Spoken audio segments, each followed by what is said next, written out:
We are very honoured to have with us this morning to help us set a tone for our event, Three Rivers. A wonderful group. I need to say no more about them because you'll hear and you'll experience what they're about.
Good morning.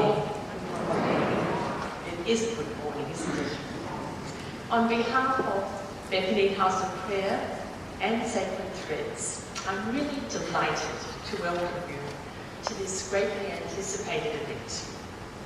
And I want to begin by thanking Wellesley College for their generosity in hosting us today.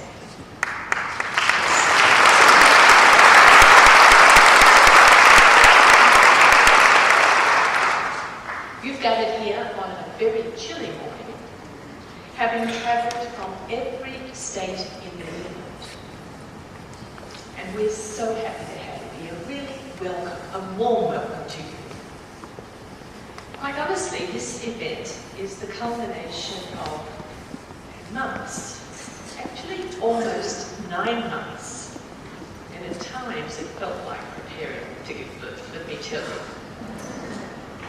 And then there was a very severe snowstorm in Erie, Pennsylvania, where this lady originates. And it made the last push all the more challenging. So no wonder we're happy to be here today. We're happy also to see so many familiar faces. And to know the distances and the effort some of you put into being with us this morning.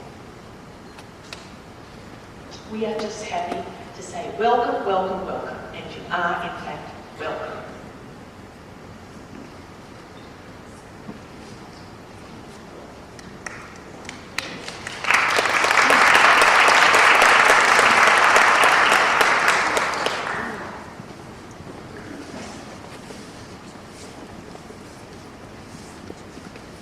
Good morning.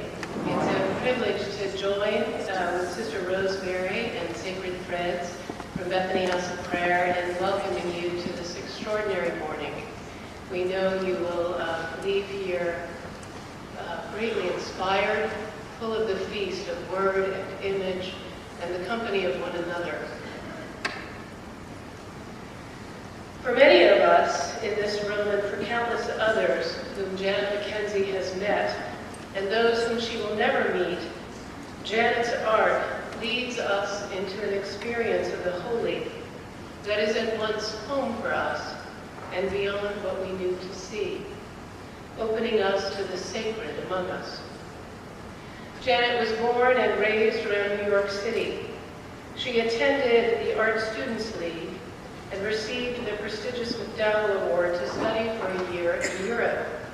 And upon her return was given a solo show. In the 1990s, this gifted artist listened to a call to paint differently, perhaps, to offer her gifts and to paint inclusive images celebrating women, people of color, all people as images of the divine, finally.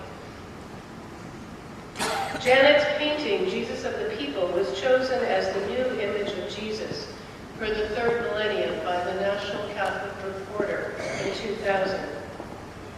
Through her works, we draw near to an inner tranquility in the midst of suffering. We draw near to a Jesus and a Mary, to all those companions, ones we know and yet again in a new way, finally to pray with. We draw near to companions of Mary and Elizabeth, to deep listening, and to the attentive one who knew to listen to that still small voice and invites us to the possibility of drawing near too. So we know Janet. She's a prophetic and renowned artist of our time. Her luminous works have been on exhibit in universities and museums and churches across the world, including the Haggerty Museum in Milwaukee, the Loyola University Museum in Chicago. She was recently the 2013 William Belden Noble Lecturer at the Memorial Church at Harvard University. Books published by Orbis Press, Holiness and the Feminine Spirit, The Art of Janet McKenzie, feature 28 images of her beautiful paintings. and reflections by leading theologians. The Way of the Cross, the Path to New Life, that helps define our time today, features 15 extraordinary stations with reflections by this incredible writer, Sister Joan Chittister. But here's the best thing that I want you to know about Janet McKenzie, is not only her gifted art and her vision to help us see, but she's like her paintings. She's tender-hearted, she's luminous, she's a bearer of peace, and a witness to justice. Thank you for being among us, and especially for your art and your friendship.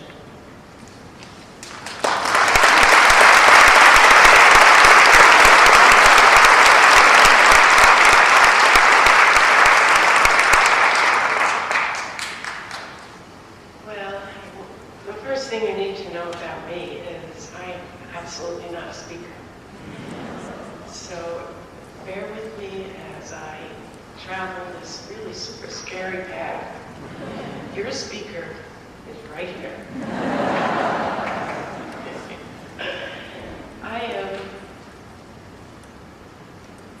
Well, let me just say, when I'm invited to speak about my art, I feel I need to accept, because I need to support and shed light on my work as an artist in the world, in part because artists are not often asked to do that.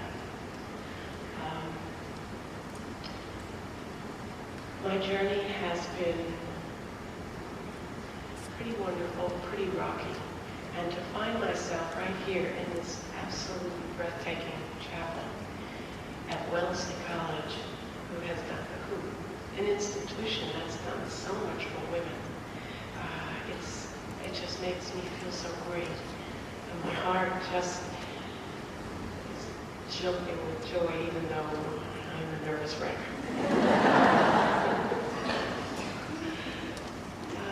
Back in the 90s, I asked God to give my work a better service than where I was at the time, which was, I love painting women, but I reached an impasse, and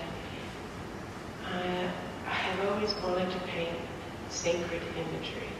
I was raised Episcopalian, and I was raised in a very kind of Calvinistic Swedish household in a way. Loving family, so good to me. But we weren't supposed to look at imagery. And I just, I was the type of kid where I'd take a peek and I knew I wasn't supposed to look at it. One time I went to Coney Island and I wanted to win a crucifix, a little plastic crucifix, and I was alone, and my mother had said, "Don't you go to that Coney area?" And of course, me went right there. And I spent all my money trying to win this crucifix. And I won it, and I'm putting my little purse away, and a little boy came along and stuck his hand underneath and grabbed it and ran away. And you know what? In retrospect, I know it was probably the woman's son. Hang it up again.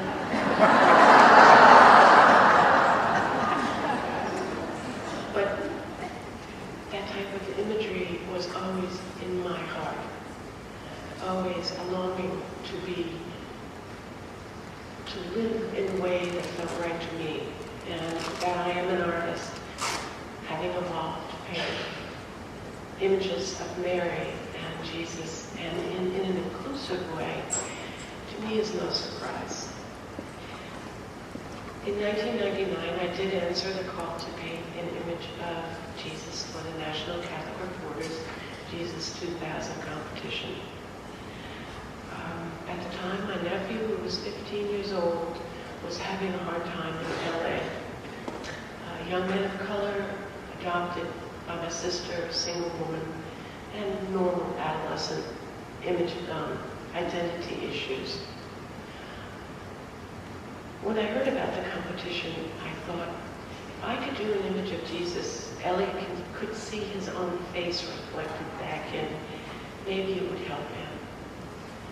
I was working with a young woman at the time, and I said, oh my goodness, she's just perfect. You know what? I didn't think too much about it because it just felt so normal, so right. When Michael Farrell, the former editor of NCR, called me up with his lovely Irish accent and told me that my work had been selected by Sister Wendy Beckett, I was very surprised. But my journey with this painting over the last 15 years has brought a lot of hate, a lot of confrontation, and a lot of love. Last night we were talking at Bethany House about alone-siders, because Bethany House celebrated 15 years being alone-siders with the Sisters of St. Anne. And it just put my mindset into this hopeful position that we are all alone-siders to one another. And on this very hard journey with Jesus and the people, touring with the work, dealing with the hate, dealing with threats, dealing with people like the late Fred Phelps saying he was going to come up and pick it in front of my studio. My mail was separated for fear of letter bombs. It got a little worrisome. But alongside that were all these people that eventually stood up and said, yes, not only do you have a right to see, to create your own image and put it in the world, yet we need an image that is inclusive. Over time, people have asked me, what do people hate most about Jesus, the people? Is it the fact that the subject is dark, or the model was a woman? And I have to honestly say it's the fact that the model was a woman. There seems to be a really fierce reaction to women being any part of the physicality of Jesus. Yet, I have had so many women thank me and help me and serve as a mentor to me. I have not been alone on this path. Michael Farrell, even though he left the country, he never left me. He has always been there for me when I needed to know which direction to take. Always stood up for me and helped me for 15 years. And the same with Sister Anita Baird, the former director for the Office of Racial Justice in Chicago. Just my go-to people. And my son and his partner, Amy Robinson, who has now evolved to be a model for me, and is a matter of fact, not to put her on the spot too badly, maybe if I don't look at her, it won't be that bad. But Amy and her son posed for the Way of the Cross. She is Mary. Just to talk just a little bit about that, I was afraid to paint the Stations of the Cross for many years. I was afraid to paint Mary with Jesus at the moment she knows she's not going to see him anymore as a mother. That's just, I don't have a place in my mind for that. So when I painted the Stations, I had to paint it first. I had to get it past it. And my interpretation has Mary with Jesus touching him, and they're alone. Of course, they weren't alone. But in my mind, how could they not be alone regardless of how many people were around them? And that touch of her hand to his face is like a mother's touch to her child, which I know so well, as Simeon. So the Stations became very personal for me. I pictured Jesus alone pretty much through it all. And even though there was a fierce amount of activity, all I wanted to depict was his humanity and how the man in him would feel walking up that road. And to my mind, you would feel alone and you would be talking to your Father, in this case, God.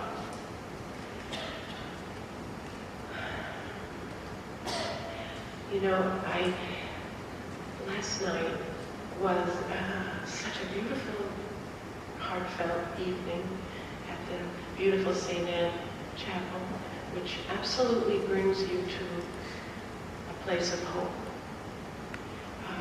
If you've never been there, you really should go there. It just reaches out for you and holds you with such kindness and acceptance. I knew today I wanted to end my talk because I'm just opening for the Rolling Stones here.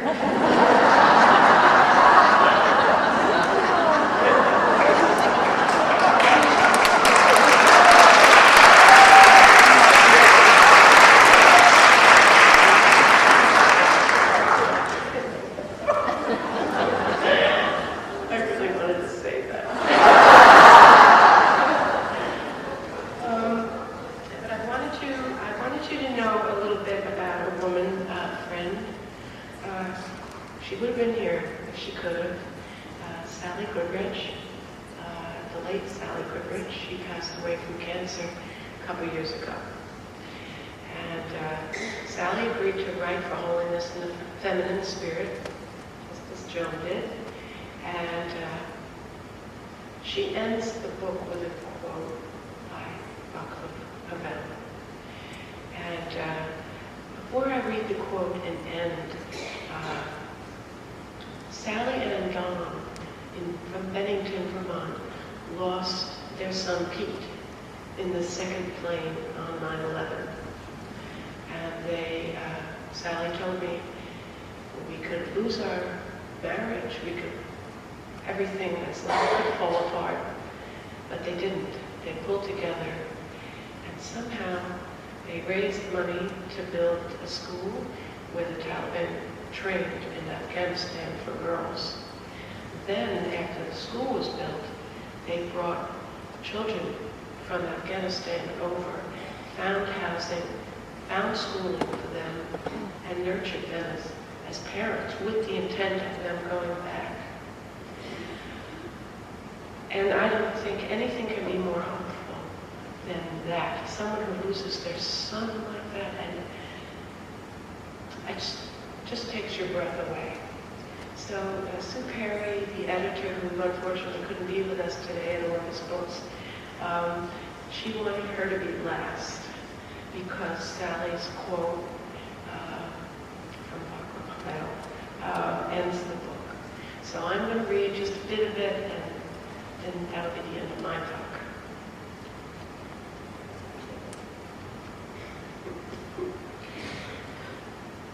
The kind of hope I often think about, I understand above all as a state of mind, not a state of the world.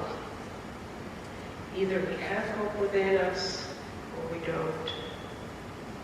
It is a dimension of the soul, and it is not essentially dependent on some particular observation of the world or estimate of the situation. It is an orientation of the spirit, an orientation of the heart. It transcends the world that is immediately experienced and is anchored somewhere beyond its horizons. Hope is definitely not the same thing as optimism. It is not the conviction that something will turn out well, but the certainty that something makes sense, regardless of how it turns out. And that is the end, and I thank you very much.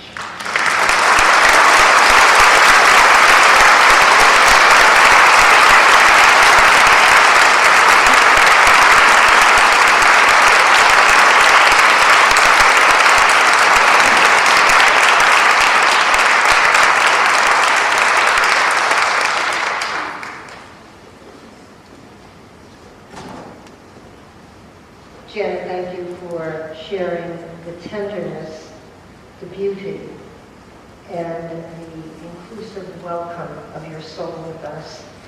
We see it in your beautiful paintings. We hear it in your gentle voice. Thank you.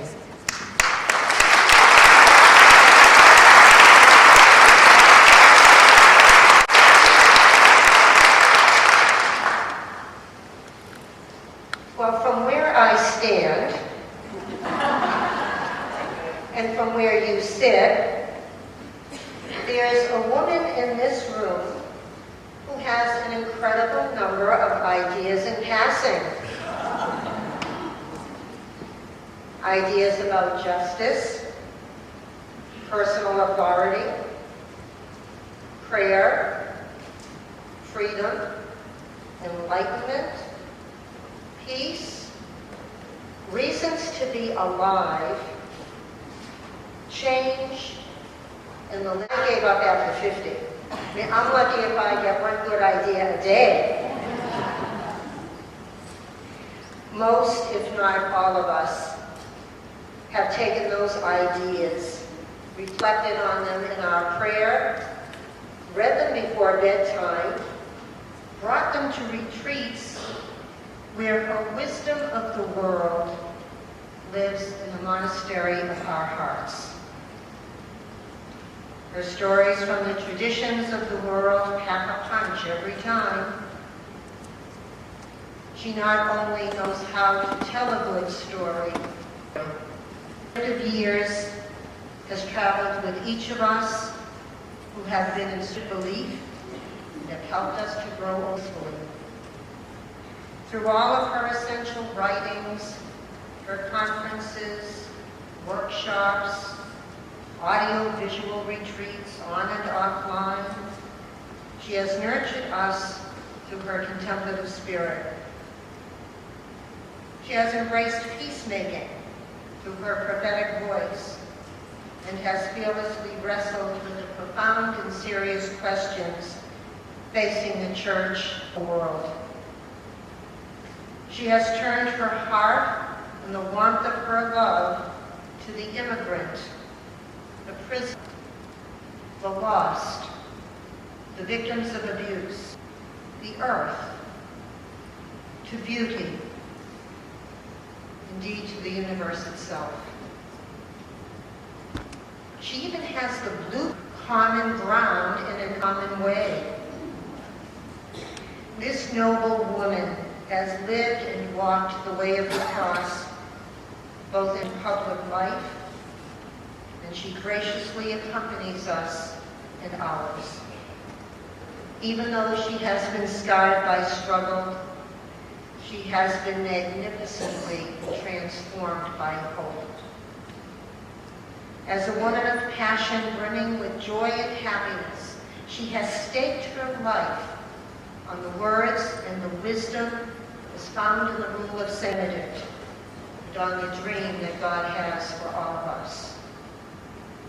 She has paid attention to the movement of God and the signs of the times, and has raised the bar for all of us to dig deep and to be Alleluia women and men who bring hope to a fragile world. She is a woman of substance who has had an extraordinary influence in my own life and spirituality, and presence here, I know, in yours. Well, who in the world could I possibly be talking about? Anybody know her name? Anybody? What's her name? Joan. Well, I bet if you called her nice and loud, she'd actually come to this podium and she would set our hearts fire once again. Please welcome.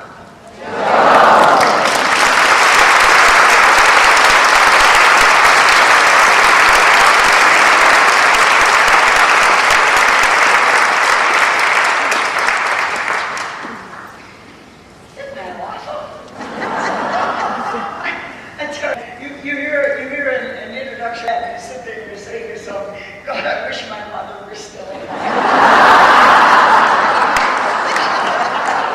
She believed came up here, I had a couple of things in mind that really don't have as much to do with art right now as they ought to. One's a story, seriously, those introductions make me very nervous. I get really upset. I mean, I don't know how to handle it. I write my own, if you give me mine. This is one of my favorite. It's a story about Fulton Sheen. Remember Fulton Sheen? He was supposed to years ago. And the organizers of his event said, don't worry about me. He said, do this. He said, I'll get a limo, I'll come into the hotel, I'll check into the room, I'll get myself straightened away. And he said, and I'll walk over to Town Hall. They say it's not far. Don't bother sending anybody else, you're all busy. So he did just that. Came into town, he checked into the hotel, he got into his room, he put his stuff out. He came down to go to Town Hall, and was following directions very carefully. He came out and made a sharp left, and he made another sharp left. Now, I don't know how long it's been since you've been in Philadelphia, but Philadelphia is that city in the United States where the concept of parallel lines is more rumor than fact. So he found himself hopelessly lost in the bowels of Philadelphia, behind some hotel someplace, not a straight road in front of him anywhere. But he came across a crowd of street kids, and he said to the kids, boys, he said, can you tell me how to get to Town Hall? The first kid said, I want to go there. And she said, well, because I'm going to give a speech. The second kid said, yeah? What are you going to talk about? And she said, well, I'd like to talk a little bit about how to get to heaven. Would you like to come along and learn? First kid looked at the second kid looked at the first kid said to Sheen, are you nuts? You don't even know how to get this Town Hall. I'm not in a much better condition because I'm going to talk a little bit about what I think it takes to get through life before you even get anywhere to thinking about heaven.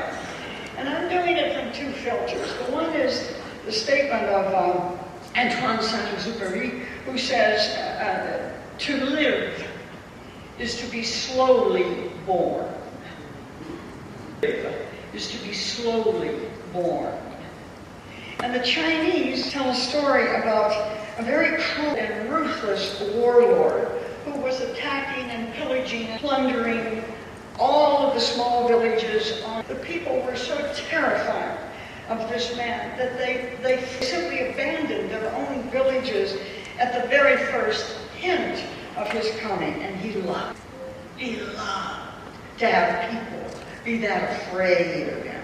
So when he walked into the last village he had attacked, he turned to his aide and he said, they're all gone by now, aren't they? And the aide said, well, sir, not all. There is one old monk here who simply refuses to go. The warlord was furious. He said, the nerve of you! What are you talking about to me? So they dragged the old monk through the village and they threw him at the feet of the warlord, and the warlord looked down at him and said, you still here? He said, do you not know who I am? I am he who can go through with a sword and never even bat an eye. And the old monk, years of contemplation, looked at him right straight in the eye and calmly said, and do you not know who I am? I am he who allow you to run me through with and never even bat an eye. This morning I'd like to talk a little bit, thanks to Janet, today about how we get through the hard spots of life with even batting an eye. We're going to take as the model this very ancient devotion, commonly called the Stations. My own feeling is that they have largely often misinterpreted, and for whom they rose have missed an important part of our own lives as a result. The Stations are about the journey through life, our journey through life, with Jesus as a model of the light we need in darkness. I'll give you a few minutes of background. The Stations are the oldest devotion in Christianity. They come out of the 3rd century, and we know that because, believe it or not, we still have the journal the Pilgrim Elgira made of every step of the Stations during Holy Week. She tells us, and it is clear, that the Stations are a universal awareness of the presence of pain in life. Or as someone said, life is not what happens to you. Life is what you make happen because of what happened to you. The Stations speak of the parts of life that simply can't be eliminated. They're inevitable. These are not problems you wash away. This is death and loss, rejection and physical pain and loneliness and distortion of life.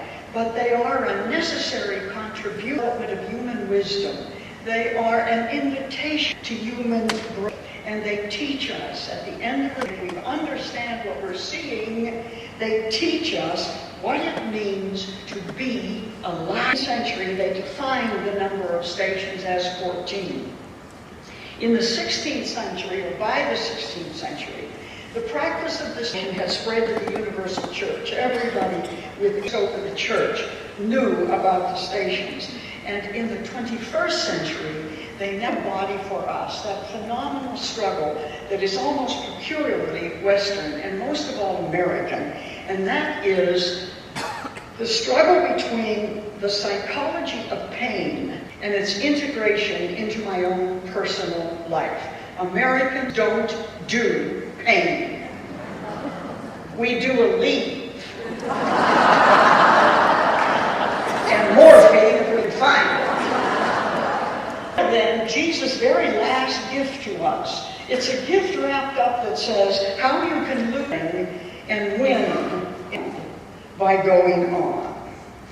In every station, I will argue, there is a death. This isn't about a death. This is about 14 deaths in, I would warrant, judging from the age of the people in this chapel, and I know how old you are because I'm looking at you. Most of you have already been through all 14 of them, and the rest of you are going to get there. Trust us. This is a devotion that does not beg God for favors. This isn't like a rosary or a novena or a spiritual discipline like the Irish who climb Patrick once a year for a blessing because of it. These are a model how to when life seems unfair and impossible.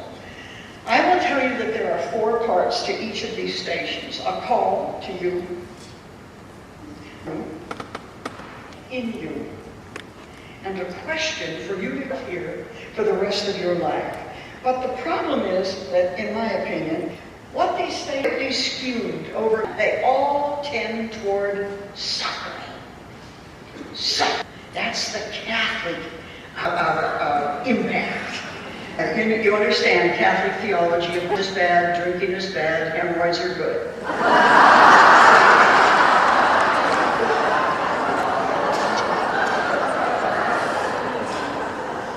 I think it's heresy.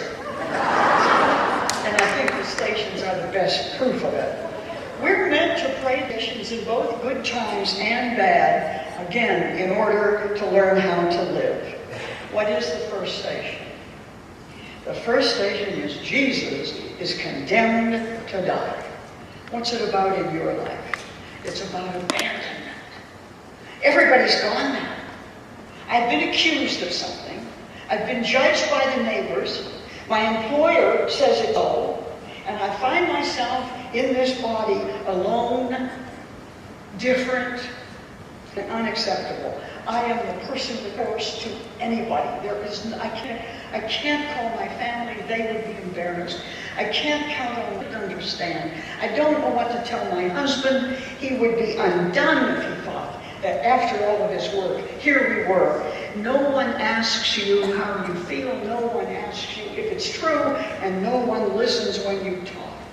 Somebody who has once been seen as a pillar, as good in this community, is now suspect. And the reputation of this good person has collapsed. The dignity is gone, and society has now closed this person out. What is the call? The call is a sense of being in the hands of God. At that moment, there is nothing but God for you. And this moment is the most contemplative moment in your life. You melt right in to the God that you have been preparing yourself to meet at a time like this. It's also a call to inner growth, to become someone new. You've been through it. You will agree with me that when you came out on the other end, you were not the you who went in. We never, when I have to decide who and what I want to be here on, the model you get is the Jesus solid in the face of justice, strong despite it. This is the Jesus who doesn't fall apart, who doesn't back down, and who doesn't run. So where's the in that? The rising, when we are able to commit our lives to something worth being condemned for. Because no one gets through life without being condemned by sin. And the question I'm asked is, for what am I willing to be condemned in life? Which leads, of course, to the second station.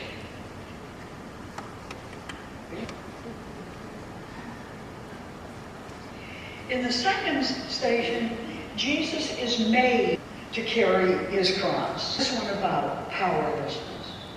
He has no choice. Jesus is made to carry his cross. Point, there are some things in life that simply cannot be avoided, like disappointment in the child who doesn't go to college, a relationship I still grieve, rupture, the job that I feel around me despite the fact that I try very hard to reach out to everybody else. So what is a cross? A cross is one of two things. It either comes out of nowhere, it's a circumstance in my life that I had nothing to do with, the house burned down. Or it's something that we make, it's a cross we make for ourselves. In this station, the cross comes out of anger and resentment and jealousy. It comes from the hand of another that is designed to kill either the spirit or the body because of what we are. And its great burden, the weight of the cross, comes not from the wood or even the structure, but from the malice that has delivered it. The call then now is to live consciously. Know what you're doing and why you're doing it when nobody else around you is doing it. Know what you are being, what you are preparing yourself to be condemned for. Know consciously what is going on in your life and why you have made it thus. What will you have once you take on this conscious cross? It is the Jesus functioning consciously in this society and who goes on doing what must be done and pays for the doing of it. It's Martin Luther King saying, yes, we're in this boycott. Yes, we're at these lunch counters. Yes, we're sending our children to these schools, and you may jail all of us for the rest of our lives if you choose. Because that's the model. The model is knowing what you're doing, realizing what you've chosen, and deciding as Jesus did, that you will go on doing what must be done, and you will pay for doing that. The resurrection comes when we choose what is best in life over what is comfortable in life. When we choose witness in life over the country club scene in life. When we know that what we're doing is so necessary and so important that whatever it costs us, socially, financially, physically, We will do it anyway. And what's the question to you? Having begun a good thing, having begun some good, will I pay the price for its fulfillment? For my commitment and support of the civil rights movement, for my support for the gay community, for my support of women priests and women CEOs and women with enough to Nigeria. The third station. Jesus falls the first time. This station is about implosion. Nobody struck him. They didn't come from behind. He didn't get pushed. He imploded. His own inside simply went weak. Jesus, the wonder worker, where all the applause has always been, is brought low, and all has ended. What has been built up failed. What's the call? The call is to re-examine your goals and motives. How'd you get here, Jesus? Would you do it again? You think it was such a smart idea now? Is that where did you get it? Did you expect this to come? You have to decide what's important in your life and be prepared to make that importance important enough to carry you through other people's derision of it. What's the model? Well, it's clear, isn't it? Yes, Jesus fell down, but Jesus does not stay down. The accident has happened. 3 of my family. Where do I go now? Who can help me now? No psychiatrist can fix this one. I have nobody now and now. So I curl up in the corner and I pull the black threads around me and I block out all the light in my life and I lock the front door and I don't answer the phone. What's the model? Yes, Jesus falls down, but Jesus does not stay down. And what's the resurrection? What's the rising? The resurrection comes when we find a moment, an issue, a reason, a purpose large enough in life on which to spend ourselves again. Important enough to give our own lives to achieve. The women's movement, nuclear disarmament, global warming, torture, something that makes what I give to life a seeding process. Something that says, my life isn't over, this is yet to be done. It's that moment of awareness of pain when all of us learn that the cosmetics of life are not life. Do all the climbing we want, and at the top of that social ladder, pain still creeps. This is when we are brought to recommitment, to legacy, to decide what will they remember about me when I'm gone? What am I doing now that will not be forgotten and that will be signed to someone else's life that life is important? One question that this station gives us, it says, what's impelling what I do? Why am I doing what I'm doing? In fact, what am I doing? And for what reasons? What will I do? And will I do it to the end? The fourth station. Fourth station is Jesus meets his mother. And it's about the role and need for support in life. Courage is not enough for anyone. Also serve who only stand and cheer. Somebody has to be there supporting the supporters. What's the call to the rest of us? The call is stand up, for God's sake, and be counted for something. Stand up and say, I do support the gay community. I do want this woman's thing to end. I do want this planet saved. The call is to risk also being condemned. She shouldn't have been there. They shouldn't have allowed her to be there. They should have taken her away and hid her. Her life was no safer than his right now. They also serve. Only stand and cheer. The model is the faithful one to the end. No, she wasn't the one who worked. No, she didn't contend with the officials. No, she the villages around the Galilee. But she was there every time she was needed, and they knew she would be. What is the rising here? The rising comes when we begin to love another for their sake, not ours. She asked him once, he's 12 years old. What in heaven's name were you doing in the temple when you should have been with your father and me? And his 12-year-old answer was, doing what I'm supposed to. And her answer was, oh.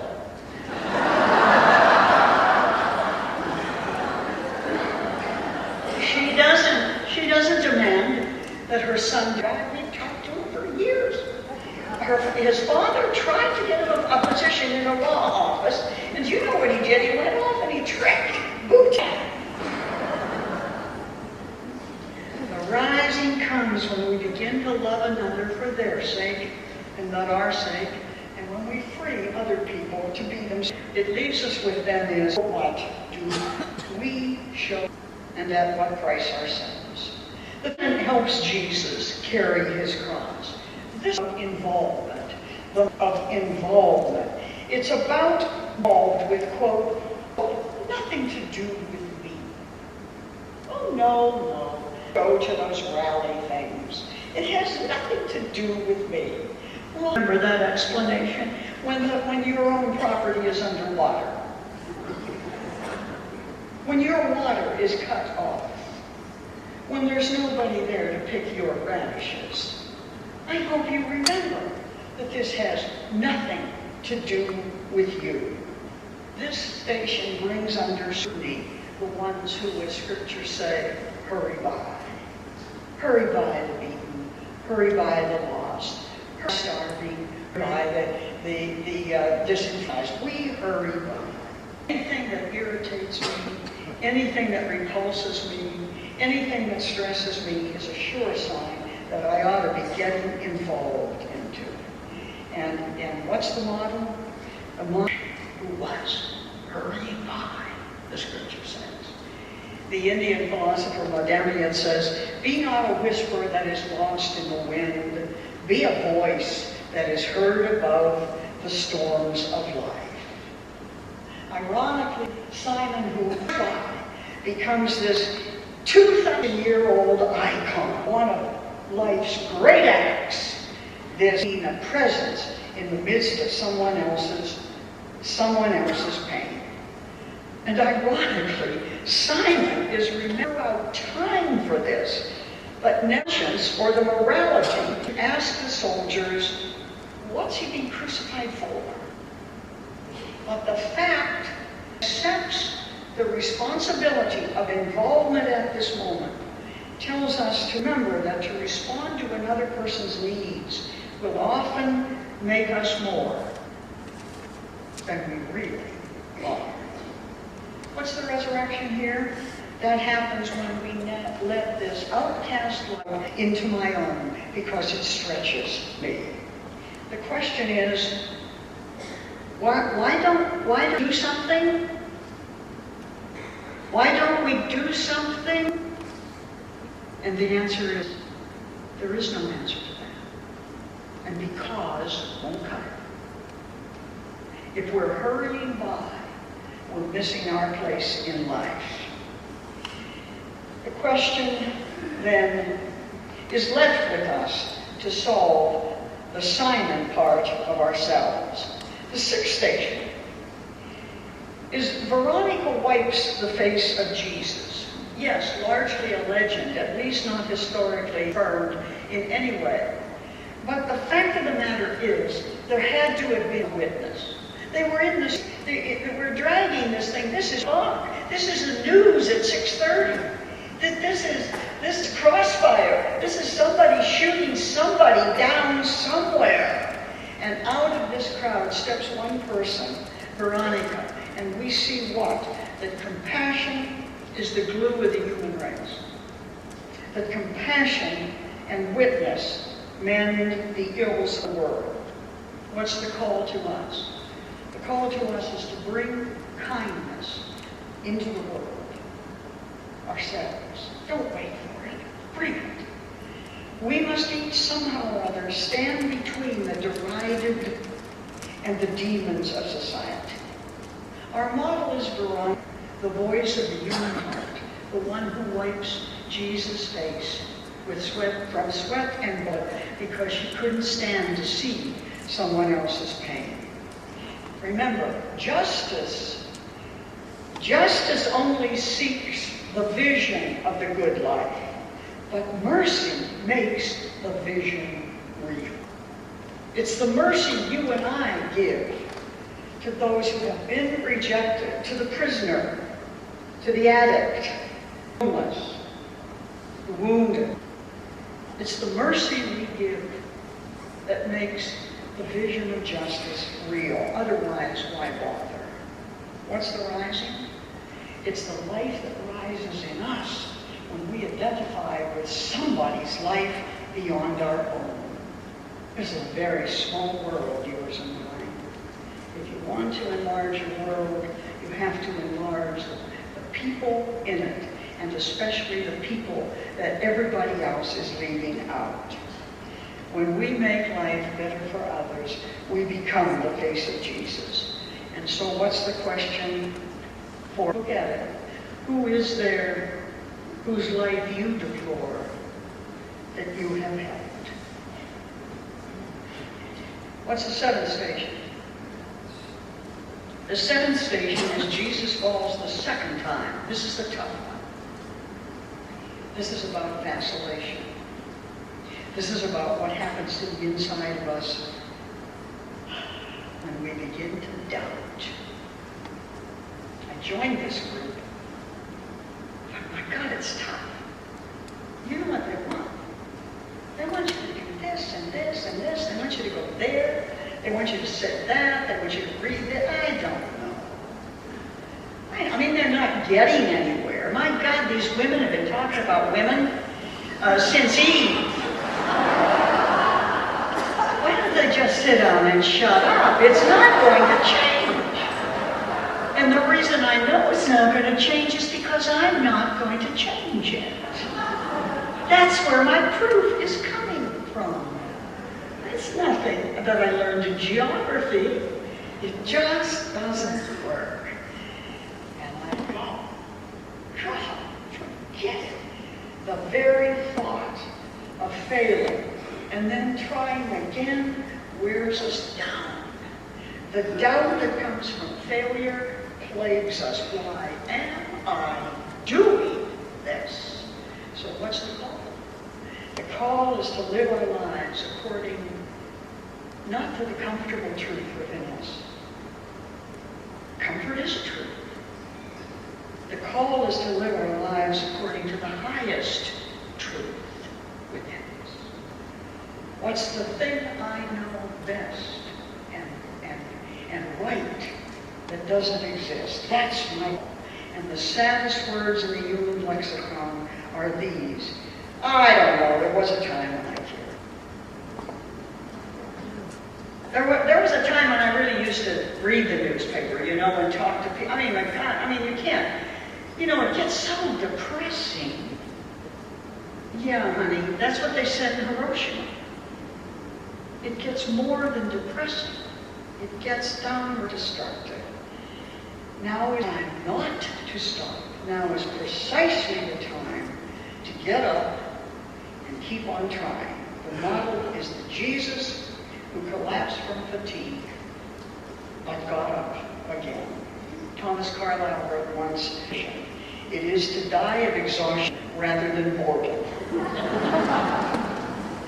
And our resurrection happens when we realize that the purpose of my life is to stand for something greater than myself.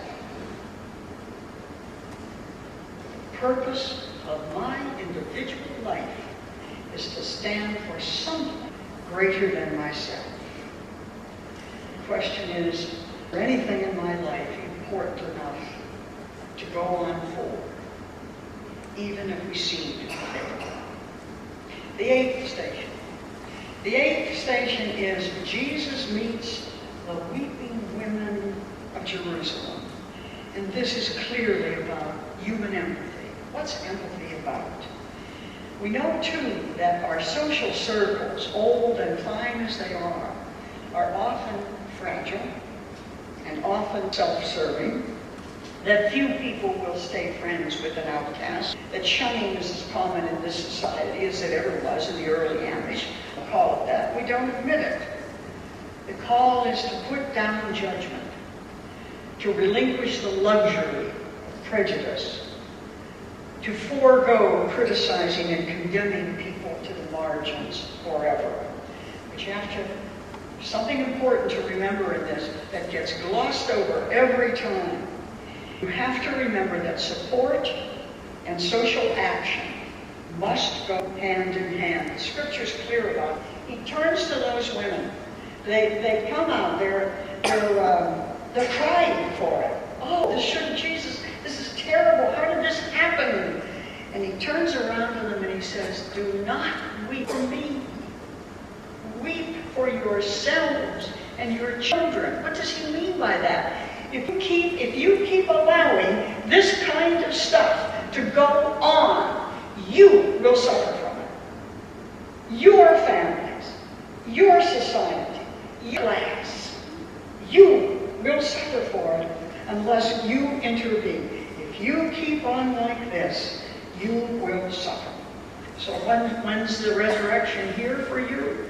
When we begin to see beyond the person to the social system their lives point to. When we start talking about Edward Snowden instead of government spying, we're on the wrong path. It's just that simple. Question is, what do we really most reject? The sinned or the sinner? It's so much more comfortable to reject the sinner. Makes good gossip, nice cocktail party talk, and nothing has to change. The ninth station. Jesus falls the third time. This is obviously about resolve, about commitment, about being able to go on striving for what cannot personally succeed, not now, and maybe for ages, absolutely ages. The Sufis say, if you expect an answer to your problem, you have simply not asked a large enough question. It's got to be life-changing. Your mantra must be, if not for us, then because of us. I never expect to see the ordination of women priests in the Roman Catholic Church in my lifetime, but the last thing I'm going to say in that casket is, women should be ordained.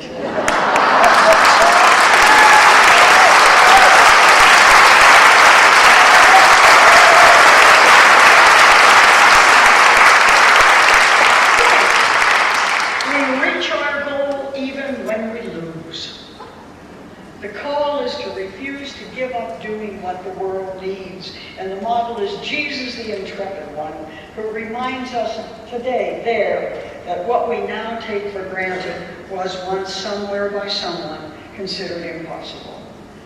And the resurrection for it in us is that when we pursue the impossible dream, that is the only thing that will assure its perpetuity. The question, of course, is deeper and nagging now. It's the same question as it was in the first and second falls. What great contest is life about for me? The 10th station. Jesus is stripped of his garments. It's about humiliation, yes. But it's about humility too. Humiliation comes when public exposure comes. when we lose the trappings of life, they find out that we did not come full-born out of the head of Zeus. They discover that no, we're not first-colored cousin to the Rockefellers. And oh yes, I was indicted once for tax evasion, but it wasn't a lot of tax evasion. It was a mere $5 million, and they got picky about it. They know, in other words, something about me that leads to the ultimate depersonalization. The call is to genuine humility. The humble person wears no masks, not about their breeding or their past successes, the amount of power they have, the amount of wealth they have, the status they have, or the name dropping they can do. They do not make their costume the house, the car, the title, the uniform, themselves. Bishop, nun, policeman, CEO, Superman. They do not make their costume a stand-in for themselves, because costumes have absolutely nothing to say about who I really am. Jesus uncostumed is Jesus. And nothing can take me from me or give me who I am not. The model is Jesus himself. He does not say.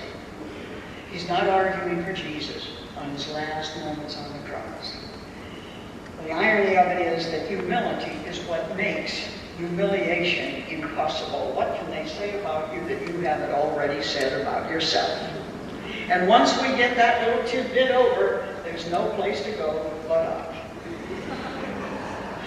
The rising lies in the sense of freedom that comes with the end of all the pretending and the posturing and the exaggeration of the self.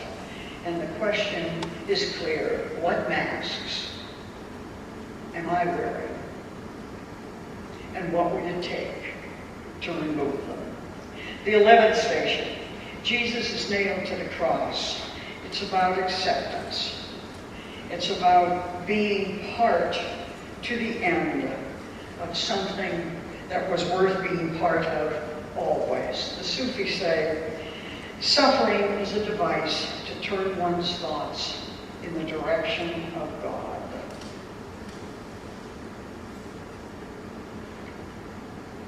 And you see, there is no other direction to which I can possibly turn but God at that time. And all of a sudden, we find out for ourselves if there ever really was a spiritual life within us. The call is to trust that good will come from this. The model is Jesus who faces the moments. The rising is when I myself embrace the cross, I find my life new. And I find me new. I find not that we were anything before, but that we are more now than we ever thought we could be. And the question it leaves with me is, am I spending my energy right now, in my life, right now? Am I spending my energy on things too small to deserve them? The 12th station. Jesus dies on the cross. Total breakdown. And faith collapses with it. Eli, Eli, lama sabachthani. Why hast thou abandoned me? Faith collapses. Light follows out. There's simply nothing left. So where are we? What's the call now? The call is to recognize the difference between faith and hope. Cheap faith says, well, it's impossible to believe that life as I have known it will ever be good again. You're right, honey. Life as you have known it will never be good again. But hope tells us that life will go on. And it will go on differently if we simply give ourselves to it. Why? How am I so sure of that? Because it always has. That's why. You won't. You will not be able to put your hand over your mouth and hold it till you're not breathing any longer. You will go on in hope, but not in faith. In hope that another good life is waiting, but a different one. What are we seeing here? The model is Jesus, who is showing us that sometimes good things don't have a happy ending. Sometimes we do fail. We are beaten. We lose everything. We've been abandoned. And something in us does die, at least for them. But then the resurrection is when we discover that death is also an opportunity to start life again. We know now that that's true. Nothing we do changes the past. But every single thing we do from then on will change the future. The future is now again ours to make. And the question it leaves us with is, can I accept the daily deaths of life and go on? Just go on. Newer, wiser, stronger. The 13th station, Jesus is taken down from the cross. What's it about? Clear the uncertainty I have. It doesn't work anymore. The call now is simply to trust that in the darkness there is another life coming. And the rising is the willingness to be broken open to the rest of life. When you walk out that door, you don't know what's coming. The question is, are your arms open to, do you believe that out of this moment of despair, new life is coming? The question is, am I willing to let go of everything I ever wanted? Do I see that all of life's little deaths are simply steps on a road that never ends? And the question is, am I willing to let go of everything I ever wanted so that God's will can come through me in another way? Finally, the 14th station, Jesus is laid in the tomb. What's it about? Choice. Choice. You have to choose now. This is the intersection between ongoing commitment and despair. Our tombs propel us into worlds we don't. What died yesterday has launched us into another tomorrow. Our tombs seal one part of our life, yes, but they open another. Our tombs are what demand that we complete our unfinished journeys, and they press us to grow out of the best of the past to the rest of the future. The call is to take the good of the past and go into the future with trust, and model what it means to grapple with the grace of closure. Jesus has given up everything and trust. And where's your resurrection? It comes in realizing that all the resurrections of life come out of the little deaths that preceded them. The question we're left with then is, am I able to trust that all the tombs of my life are my gateways to resurrection? Because you see, there is, for the first time, a 15th station. This one wasn't defined in the 14th century. This is the one that didn't spread in the 16th century.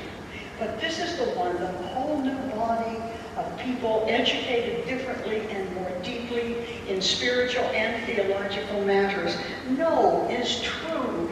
The 15th station is the resurrection. And it asks, what do I really believe? And I must believe this. Christians are not meant to be people of the cross. They were never meant to be that. John Chittister didn't say that. Augustine said that. St. Augustine said, Christians are people of the empty tomb. Augustine said, we are Alleluia people, and Alleluia is our cry.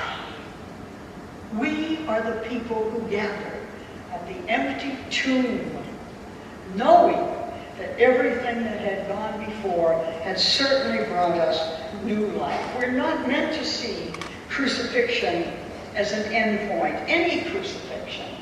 The focus of our faith is the Christ who lives beyond the cross and calls us to see the blessedness of life always. Resurrection in our lives is simply the magnet that keeps us moving toward the fullness of the mystery for ourselves, the basic quest of our own life, and the certainty of the goodness and the truth of life. We've been asked to deal with abandonment, powerlessness, implosion, support, consciousness, witness, doubt, empathy, commitment, humility, acceptance, breakdown, despair, and choice. Which means what? It means that the stations confront us with 14 life questions by which to measure the quality of our own lives now, by which to measure the depth and nature of my own spirituality, by which to measure the focus of my soul, by which to measure the maturity of our choices in life.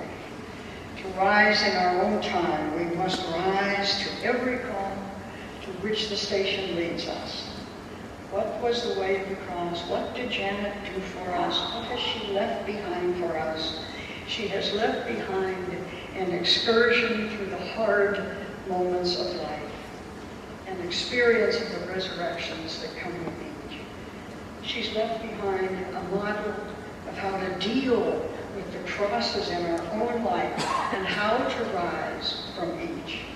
She's left behind the definition of what we're being called to and what new life arises in us as a result of each particular experience of death in my own life. And these 14 stations are not about suffering. They're about how to live through suffering. And they're not about the death of Jesus.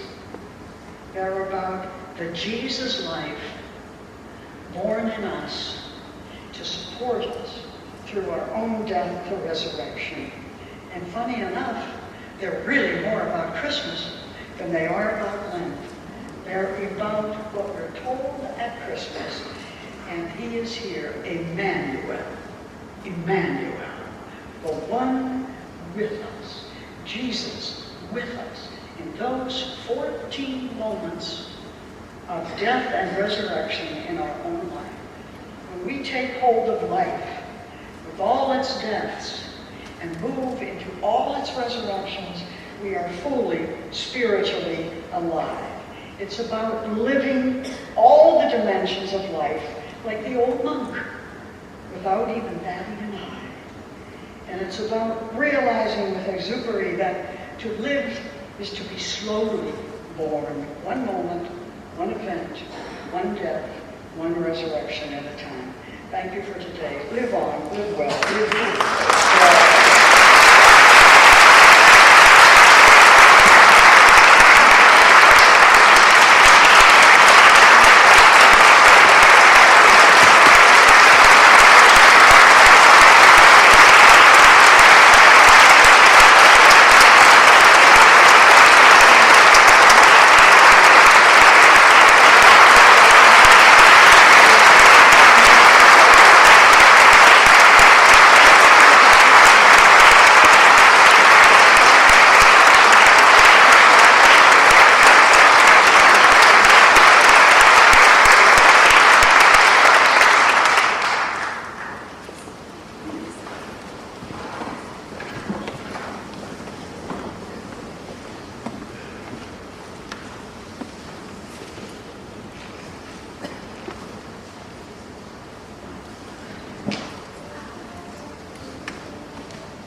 I speak for others in saying our hearts are touched and we go away with so much food, so much to think about, reflect upon, and consider changing in our own lives. So thank you for the challenge, the words, the opportunity for us to go away and try to live our lives differently and a little better. Thank you very, very much.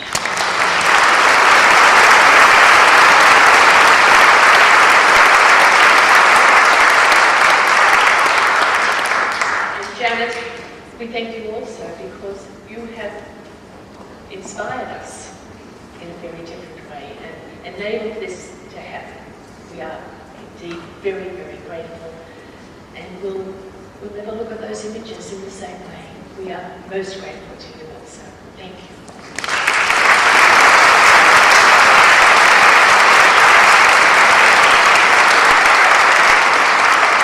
There are many, many people in this room who have helped make this morning possible.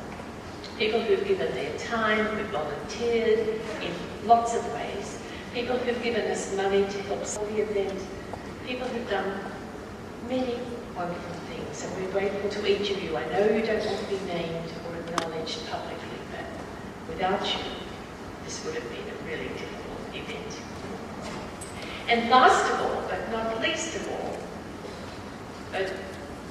Bethany House of Prayer and Sacred Threads want to say thank you to you, every one of you. You are the reason why we keep trying to do what we're about. You give us hope and inspiration, and two little words, thank you, seem very inadequate, but thank you, and thank you, and thank you again. Julie.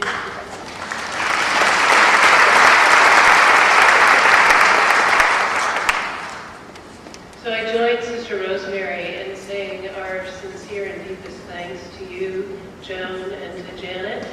You're both Rolling Stones.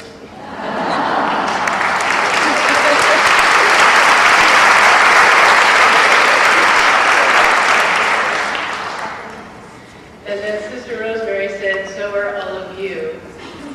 And we give thanks for the ways in which we were invited to remember the dying and rising of life. I kept thinking of that expression, get a life. But I thought of it in a new way today, that you reminded us very poignantly that we all have a life. And we have it through the dying and the rising and the hope and the support of one another. And as Janet reminded us of being alongsiders to one another. And so the morning still continues, and the day still continues. And so we leave here, as Joan invited us to, as an Alleluia people. And we leave here knowing that the Spirit prays deep within us. So even if we don't know yet that we're the Alleluia people, it's underway. We wish you blessings on your day. We want to remind you that there are beautiful books on both sides of this hall and church to purchase. There's art and prints over here as well. And right out in front here, Joan and Janet in a few moments will gather and sign books and prints, things that you've purchased that you might like to have them sign, or things that you have brought with you. And so we invite you, I'm hearing it pointed to over there. Oh, okay, it's bringing over here. It's coming over here. So you're welcome to do that. As some of you have realized, if you take the stairway in the back, there's bathrooms downstairs. And for those of you who have pre-registered for the luncheon, that also will be downstairs. So blessings and hallelujah.